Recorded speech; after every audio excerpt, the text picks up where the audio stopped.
Okay, so here's our tip of the day. Today I'm going to go over how I prepare beet pulp for the few horses that eat it here at my barn. Here you will see dried beet pulp shreds. These are non-molasses. Beet pulp is a wonderful forage option for your horse. It's a little bit more caloric than most fibrous materials. It's about almost double what hay is, so it's great for putting weight on horses that need a little extra. It's very low sugar despite coming from a sugar beet. It is basically what beet pulp is it's just the fiber that's left over after the sugar's been extracted from beets to produce cane sugars and all the sweeteners that we as humans like to digest. So this is just the fibrous material that's left over afterwards. So let's take a look. I'll go through and show you what I do with my beet pulp. The first thing that I am going to do with it is I'm actually just going to rinse it.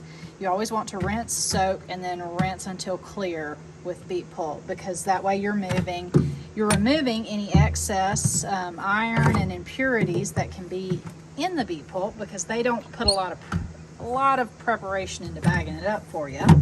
So I have it set up in my barn. My sink is here and my hose pipe's very close. I just used a shower attachment on my hose pipe, and I just start rinsing it off.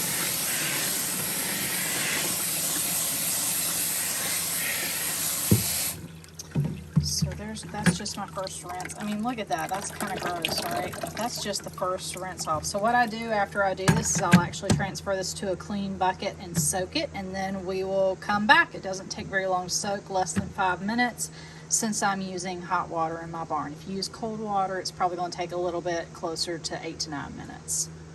Let's go get it done. Okay, so this is what my beet pulp looks like once it's been soaked. It's very fluffy. I take just a cheap, like a splatter shield that goes over your eyed stove, and I drain my buckets with it first, and then I'll rinse the bucket out. This is what my water looked like from my soak. That's pretty gross, right? So I will just take my hose and rinse this out.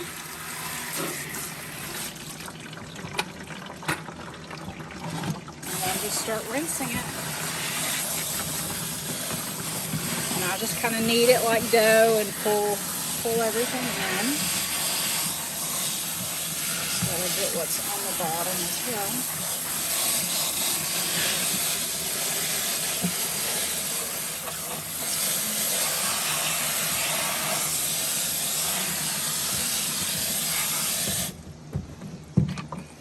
So the goal is you want your water to run clean after you've rinsed it. See how it's running off of here a lot cleaner than what's in this bucket, right?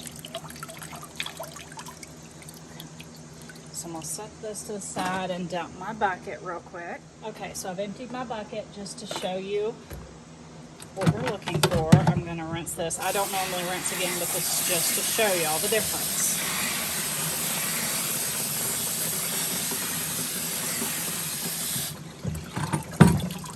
There. That's what we want. That's when we know that our beet pulp is ready to feed. So now this can go in the feed bucket. Hope that's helpful. Y'all take care. Let me know what you think.